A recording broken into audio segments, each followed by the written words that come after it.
Ginkumpirma sang Philippine Coast Guard ang panibag-o nga pagpangharas nga ginhimo sang China Coast Guard sa West Philippine Sea.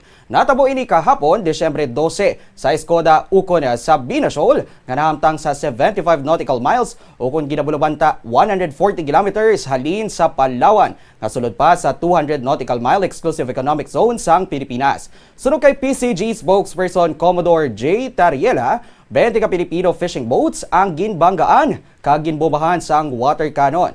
Ginpahayag nga ang nagara sa moang China Coast Guard nga may bow numbers nga 21559 kag 21562. Kaupod ang iban nga mga sakayan sa idalom sang Chinese Maritime Militia. Bangod sa high pressure water cannon nga ginbomba sa mga sakayan sa mga Pinoy, napilasan ang tatlo sa ila, samtang duha naman sa ila sakayan ang nakaangkon sang damage. Nagamit pagid sang CCG sang rigid hull inflatable boats, agud pang utdo ng anchor line sang Filipino vessels nga nagbutang sang ila kabuhi sa katalagman sa tunga sang mabaskog nga hampak sang balod sa kadagatan.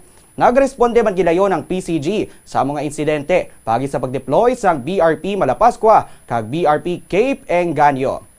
Apang mangin-ini nga mga barko ang wala man ginpalampas sang China Coast Guard. Sunod sa Philippine Coast Guard, ginbalabagan sila kag ginpalapitan sang tatlo ka vessels sang China.